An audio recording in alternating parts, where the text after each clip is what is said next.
To kick off Career Week, I'm so excited here. I have Bobby Stanley with me from Urban Dreams. Bobby is the talent outreach coordinator for Urban Dreams, and he serves both Des Moines and Cedar Rapids. And he's working hard with job seekers to remove barriers to an employment and forge those connections with local employers. So very excited to have you, Bobby. Thank you for joining us for Career Week. Thank you for having me. I'm glad to be here. And before we get too deep into this, eliminate that title. Okay. Yeah. I don't like titles. And sometimes they get too complicated and people get shaky when they hear these long titles. So for the sake of this interview today, I am just going to be trying to assist individuals looking for assistance. How about that? To give you guys a little bit of background on Bobby, he started off with a bunch of awards for playing basketball and team sports, and he brings that kind of coaching mindset to conversations with job seekers. He was also first in his family to attend college and has traveled the world with the sport.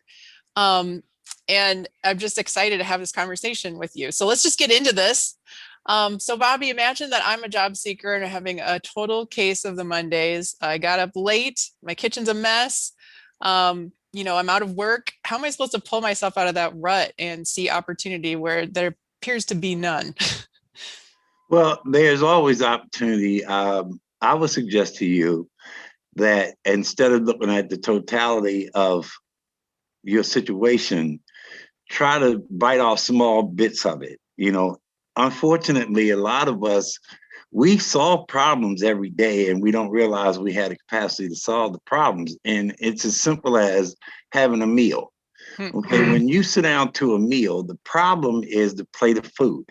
Okay, now early on in life, when they set us up the high chair, we got more food on the floor and on our face than we did in our bellies. But as time went on, we learned that if we take one small bite at a time out of that plate, then we've solved the problem. So we have that capacity. We just don't look at ourselves in that view. So whenever you get a case of something that you feel as though may be overwhelming, look at how I can tackle small bits of this, and eventually that'll go away. It's like if my house was a total wreck and I looked at the entire house to be clean, I'm going to get a case of the you-know-what, and I'm just going to throw my hands up because it's just too overwhelming. But if I go over and I start in one corner and I clean up that corner, and then I get to another corner, I clean up that corner, and so on and so on, before you know it, that room is clean. I can move on to the next room. Mm-hmm. You do that the same way when you get up on a Monday and you think everything is out of whack. Mm-hmm. Okay, what do I really need to prioritize? I need to prioritize me getting a job. Do I want a job? Do I want a livable wage? Do I want a career opportunity? Those are answers only you can give. Now, whatever that is, what am I willing to do to put myself in a position to do that? I have to, one, get in touch with some resources that I don't have at my disposal at that moment, and that they're out there. And another good thing is most individuals have at their disposal a device that has every bit of information that they could ever need, and that's a cell phone. And unfortunately, for far too many of us, we spend too much time on the entertainment side of that cell phone than on the informative side of that cell phone.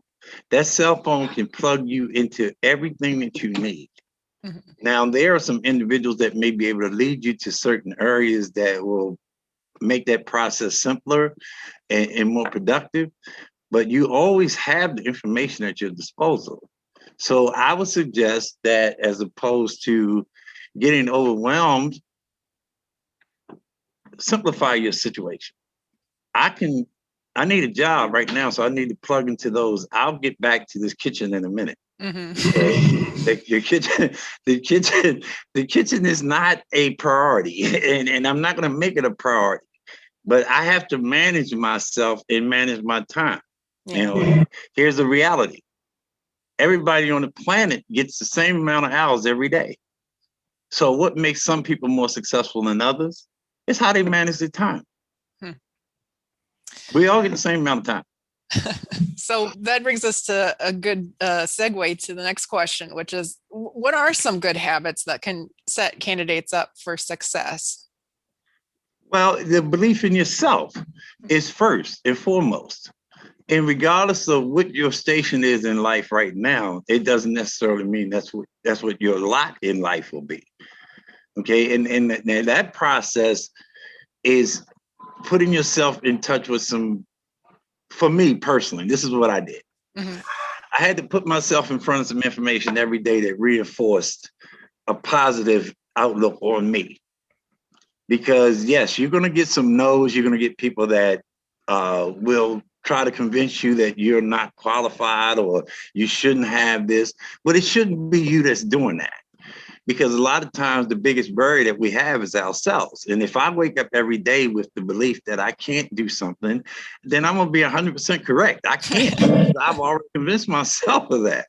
Okay. And nobody has to come along and help me with that. So there's an old adage that says you are what you eat. And most people think it's about food, and it's not. What you eat is what you feed your brain. Mm. Okay, so when I get up, I have to consistently feed Bobby positive information about Bobby, because there are some times in the day where not all of my day goes great, but I have enough at my disposal to offset that when those times come, because I've constantly fed myself positive information about me. That allows me to tackle goals. When you make goals, don't make them so far out and so large that you can't attain them. If your goal is to get a job, the first thing you want to do is get up with the mindset that I'm going to identify the fact that I'm going to put this work in today. Mm-hmm. I can do that. Yeah. I can get up and say I'm going to look for a job today. Now that doesn't mean that I'm going to get a job, but I can do that part. So I've attained that goal. Once I attain that goal, it reinforces me to go to the next goal because I've been successful at that one. So there's small steps that you have to take. And sometimes you may want to begin looking at yourself differently because you have a talent. But for some reason, we get we put ourselves in a box, or we get put in a box, and we think this is the only box that we fit in. And I shared this story with Liz about a kid that I knew that had the talent for, he was a tattoo artist and he was a rapper. So his belief was that's the only two avenues he could go, was either being a tattoo artist or a rapper. I've been trying for years to get him to be a greeting card company, because that's all greeting cards are. A knack for words in artistry. And because of those two things, you could be the next Hallmark. Mm-hmm. But if I never looked outside the box, I couldn't even see myself as being the next Hallmark. So I have to start looking at myself and assessing my talents correctly. Right. And what you like doing, like what you get joy out of doing. Yeah. Exactly. That's really good advice. Some people we talk to, they aren't out of work, but they feel stuck. And you kind of already talked about this, but they feel stuck in the job that they're in. And I would just speak to this in that it is very easy when you're working in a role to think, okay, this is it for me. I'm not sure what's next for me. I don't know how to set a goal as to the next thing because I feel like I'm always getting these types of jobs. Well, you just tapped into that. I've been working in the same place. I just got a call, as a matter of fact, yesterday from a young lady who's been working in the healthcare system for 17 years and she's tired of it. Mm. Okay. And she wants my help. Okay. What do you want to do? Well, anything. That's not an answer. Okay, that honestly, that's not an answer. And trust me, you're not willing to accept the response I'm going to give you to that. So let's figure out, just like Liz just said, what do you want to do? Yeah. Okay. What motivates you to get up every day and be excited about going to work or going to your job? And because if you feel as though you're in a rut, then evidently you're not very productive, or you're not as productive as you possibly could be, because you don't really want to be there. Mm-hmm. And I understand that, I still got to feed my family and I got to do things of that nature. Now, some people believe that I have no options, because if I don't work, then there's a possibility that my family won't eat. But trust me, I'm in touch with programs that will engage you in a different career path and pay you at the same time, and they'll pay you a livable wage. So once again, like I said earlier, there's opportunities are out there, but you can't they won't come find you. Right. Unfortunately, it's not talent search, right? Like, right. This is not public clearinghouse. They're not coming to the house and knock on the door. Okay, but it's going to take for you to put yourself in a position, or to reach out and find these opportunities that are out there. And unfortunately, they are hidden sometimes. Yeah. And you do need some people that can find these opportunities for you. And these are some of the things that I'll be doing with Urban Dreams and Cedar Rapids. I'm already doing them in Des Moines. And as a matter of fact, this is what gets me up every day, knowing that I can connect with some people that maybe everyday people won't be able to connect to, in the way that I can connect to them, because I have no fear of talking to them. A lot of the reasons that we don't move out of a spot we're in is fear. Okay.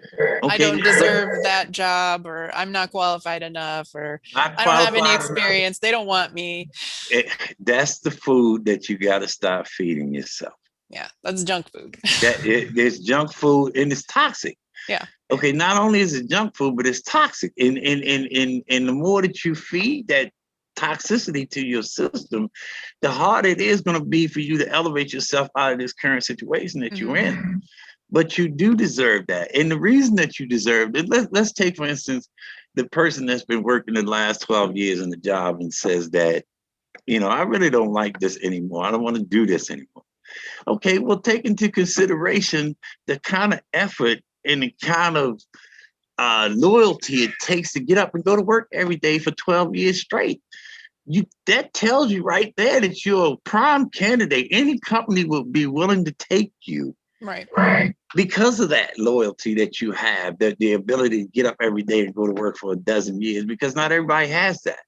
But if you never see that part of you as an asset, then you'll never expose it to the next person that you get in front of. Mm-hmm.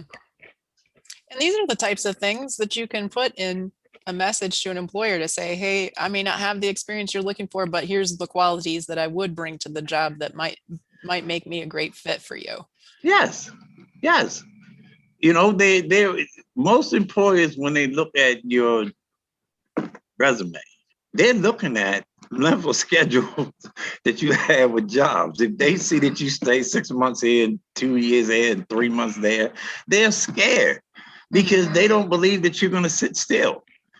But even with that type of thing, you can always show them, maybe I had to leave there because my situation changed, right? Or my condition changed, or something happened, the Rachel happened and COVID happened, and we got all kinds of things that's going on every day. So even if your resume doesn't look like a stellar resume, there are ways to look at this, and we can sit down and look at it and figure out the positives in it. I'm a prime believer in flipping that rock over. Whatever, it's something on the other side of that that's positive. I'm going to look. Even if I don't find it, I'm going to look. And you get in the habit of doing that as well. Don't get up and say, well, I didn't graduate college. Well, so what? There's a lot of entry-level positions that don't require college, and there's also other jobs that take your life experience into account. We had a conversation. We had a phone. We did a mock interview yesterday with a call center, and they were talking about the things that they were looking for in individuals. And I asked these people, I said, have you ever considered just hiring maybe a single parent that parent of three. You think they don't know how to handle difficult situations? It's like you're looking for this college graduate, or they just got out of college. They really hasn't really had any life experiences yet, so difficulties haven't come their way. But trust me, when you got three kids and none of them want what you fix for dinner, and you try to figure out how to deal with this difficult situation, I think that's customer relations all over. And if you look at it that way, you might give some of these people an opportunity. So some of you are parents and find yourselves having to go into the workforce for whatever reason. And believe in that because you think that a lack of formal education will disqualify you, but it doesn't. There's life experience. There's a lot of employers that will look at that, but you have to get them to look at things from a different perspective and see how you fit. And the prime, I'll give you a personal example. When me and my girl went after the house that we live in right now, and we went for the credit application, the guy looked at my credit history and he said, "You know what? You don't have bad credit. You just don't have any credit because I don't run off of credit." And so I asked him, I said, "Well, doesn't this show you that I pay my bills, that I don't owe anybody? Wouldn't that make me a great candidate for this loan?" And he said, "Well, I never looked at it that way." It's like, yeah, you may you may want to, but if you keep looking through the same peephole, you're going to get the same perspective. And I had to get him to move to see that what he was actually looking for, I had, which was a credit rating that wasn't on paper. Mm-hmm. So you sell yourself. And don't sell yourself short.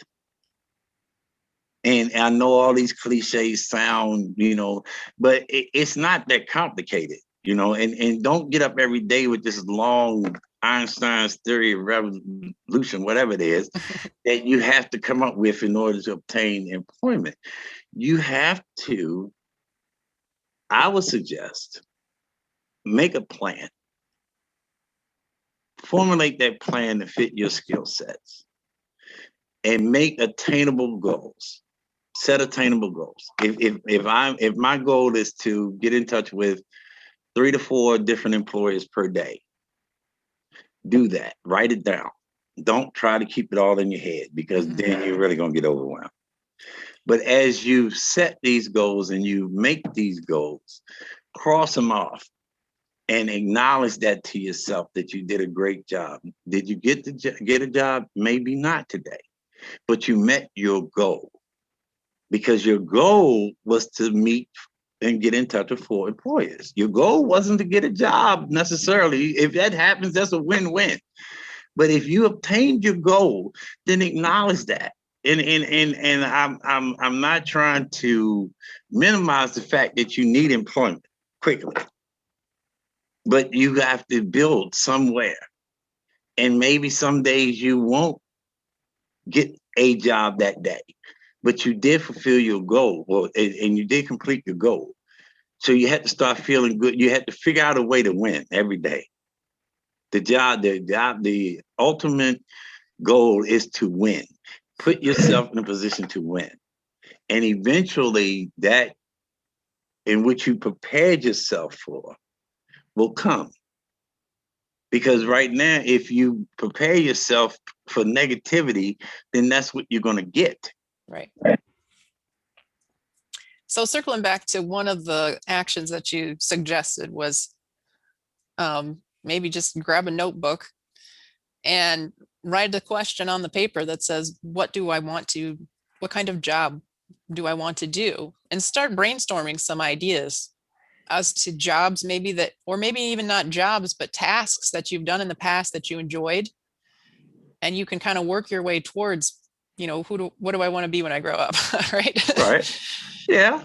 And it's the same thing, and like I said, Liz, sometimes it seems like it's trivial, but it's not. It's very important. And we are in such a bad habit of relying on other things to think for us today, you Mhm. know, and computers and phones and but it's it's I'm very old school. And that's why I said pen to paper. I mean, you can even take your phone if you want and go to your note app Mhm. and use that.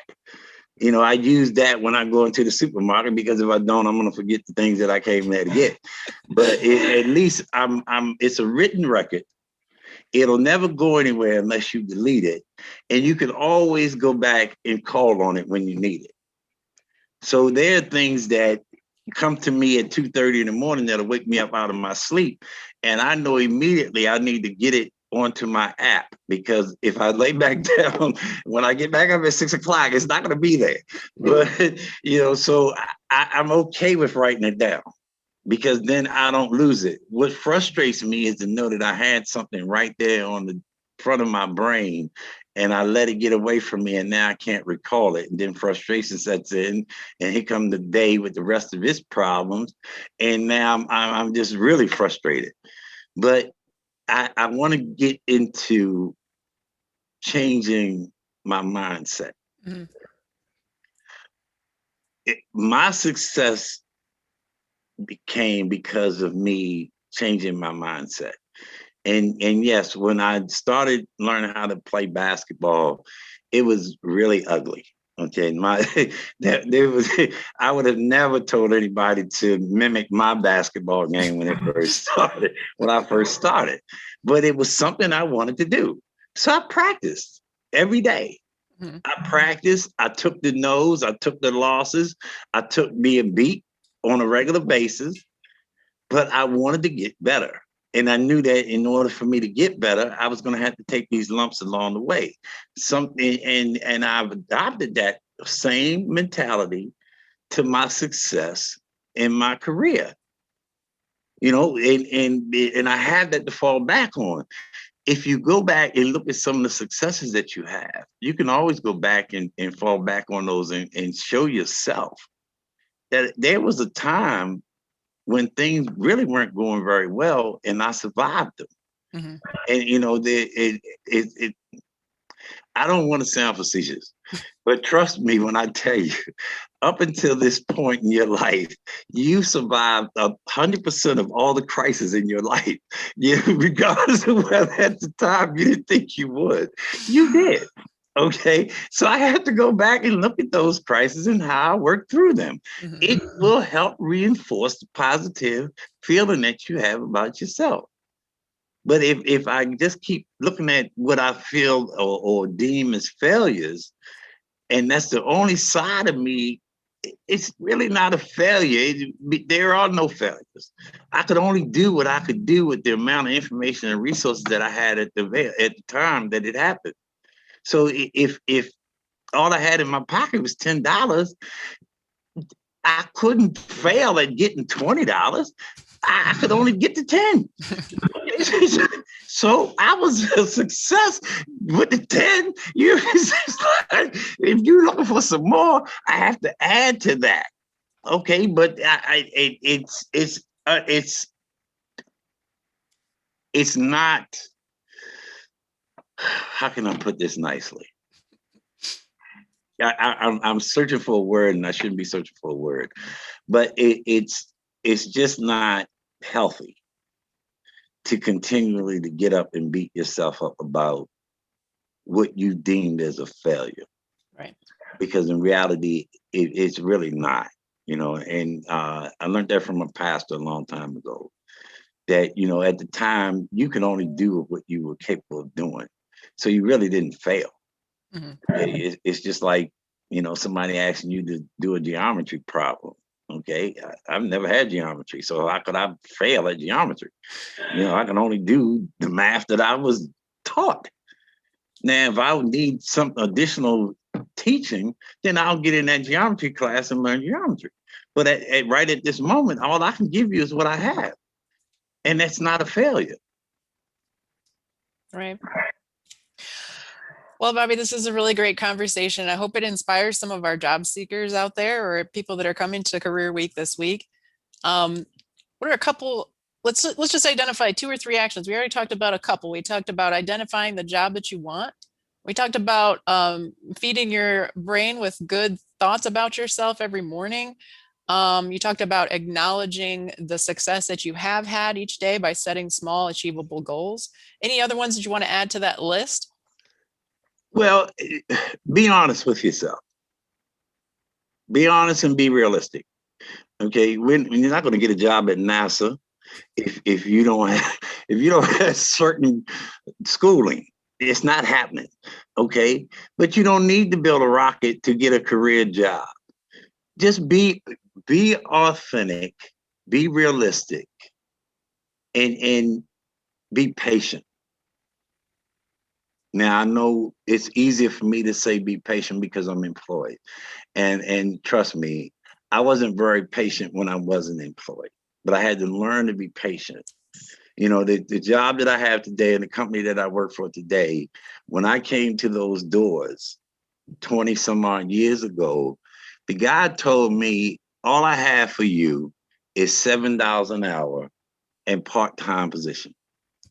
At that time, I'd finished college. I'd been halfway around the world playing basketball. And I was highly insulted until common sense kicked in. You know, my third grade elementary school teacher told me that 7 beat 0 all day long. So I took the 7 because I knew me. He didn't know me, but I knew me, and I knew I was worth more than 7. But in order for me to show him that, I had to get in the door on his terms. And from that, built a relationship that by the time I initially left here, which wasn't a very long time, went from $7 an hour, and I was making $45,000 a year. So it's about me and you being able to accept, okay, maybe today I may have to take $13 to get in the door. But I'm going to show them when I get in the door that I'm worth $18, $19, $20. But I can't do that unless I get in the door. And a lot of us don't want to accept that process. But, you know, and depending on what qualifications you have and the level of skill that you have, maybe you may have to look at that sometimes. Not always, but sometimes you have to look at, how do I get in the door? How do I show these people that I'm worth $18, $19 an hour? Well, I can't do that from outside when I won't accept what they offer. Yeah. So 13 beat 0. Yeah. You talked about, when we last talked, it was, what sacrifices are you willing to make to achieve your goals, right? And the other part of that is you have to believe that you're worth that 18, 22, or whatever the number is that you want. You got to believe that you're worth that in order to get there. Right. You have to raise the value of you. Mm-hmm. Okay, you're not going to go into a grocery store and see a price on a loaf of bread and then run over to the counter and tell them, man, you know, I think this price is too low. I think you need to raise it. Then nobody's going to run around and do that for you.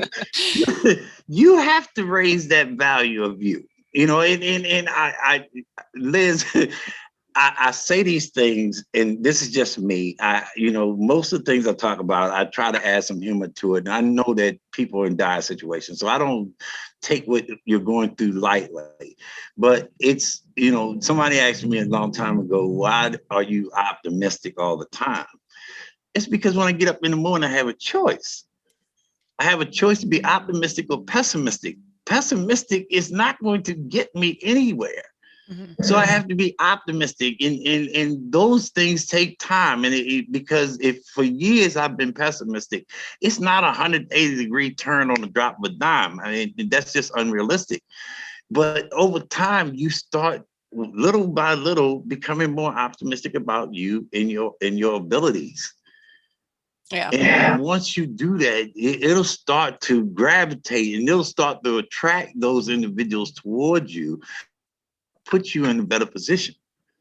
We all know people that have very negative attitudes and how little we want to spend time around them. Mm-hmm. Okay, so the very opposite, you know, applies. When I'm positive, I'll get positivity attracted towards me. So yes, right now I'm mad. I'm mad as hell. I'm not working. I need a job. Okay, I get it. Okay, but being mad and spitting all over everybody and everything else is not going to attract to you what you need attracted to you. So that attitude shift is all on you. Yeah. You can't change the outside world, but you can change your response to it. And we can get up every day and find a million reasons to believe that their particular opportunities don't apply to me. Well, I'm here to tell you, most of that is BS. Most of it. Now, I'm not going to tell you all of it because there are some people that just, I don't care what you do. You can be a Rhodes Scholar and they're not letting you in. Mm-hmm. Yeah, that's just a reality that we live in. But I can also tell you that there are a lot more people that will give you an opportunity if you start believing that they'll give you an opportunity and allow somebody to help you get there.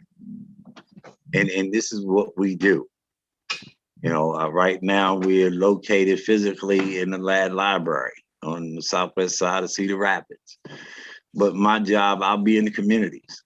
Mm-hmm. And when I come through the community, I'm not coming through there with a song and a dance and trying to make me feel good, because that ain't helping you.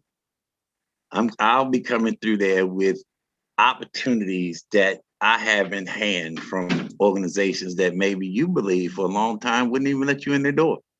Or you didn't believe every time you rode past that building on the bus or in your car and looked at it and said, well, I sure would like to work there. That's a beautiful building, but I know they'll never let anybody like me in there. Really? You just defeated yourself. They didn't have to do anything. Yeah. You're always going to have those voices. One on one shoulder is the one telling you never can mount to anything. On the other side is that we can do this. You got to start ignoring this one to start listening to this one. I tell you, Liz, you can be nice and try to ignore that one on that other shoulder. My suggestion is you knock his butt off. Okay, don't talk nice to him, because the nicer you talk, the louder he gets. And so I had to smash mine, Liz. I like no, and like I said, when I first started here, I had those voices. Yeah, telling me about things I've screwed up with and how I wouldn't be able to do this. And I tried talking nicely. And I found out like, oh no, they're not responding very to niceness. No. So I had to talk to them in a language that we can't talk to on this call today to make them quiet down to where they were manageable or negligible. They still every now and then try to pop their head up. Yeah. And I'm like, nope, that was a good try today. Let's try again tomorrow, because you're not going to win today. Because I know if I wait for somebody else to come along and quiet those voices that they can't even hear, that's never going to happen.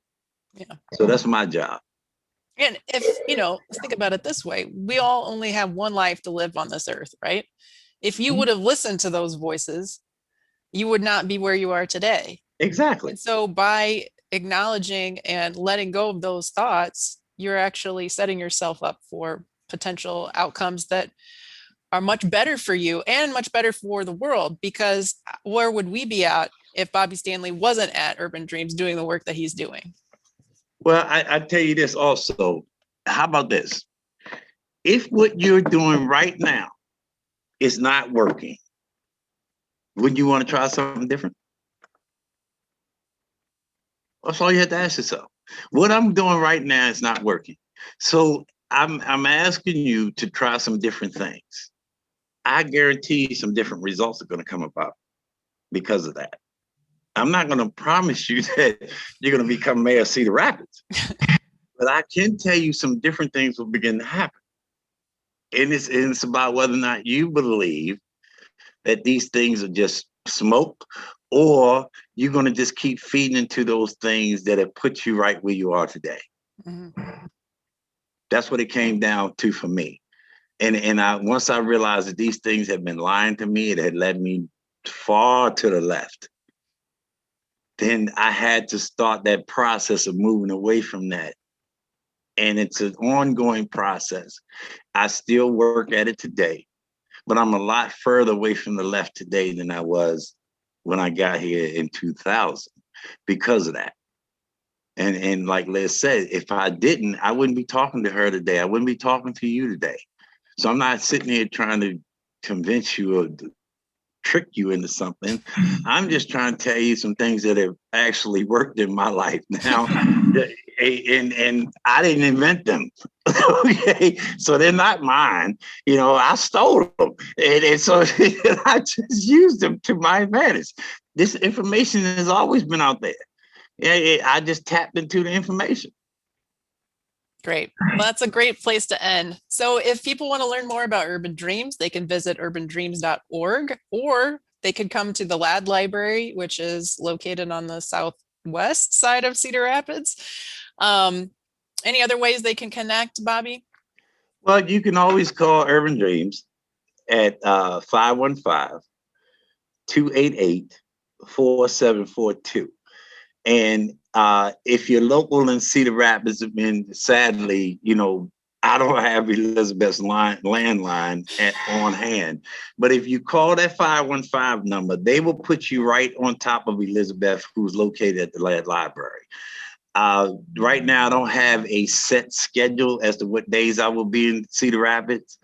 And simply because of my schedule in Des Moines doesn't really allow me to set a set time frame on what days I'll be in Cedar Rapids and what days I'll be in Des Moines. But that 288 number will also put you in touch with me. Great. So anything that I can do, get to the career week. All right. Thanks for joining us, Bobby. This has been a great conversation. I look forward to talking with you further in the months to come and learning more about what Urban Dreams is doing with our community. Thanks, Liz. Anything I can do to help you, just call me. All right. All right. Bye-bye. Bye-bye.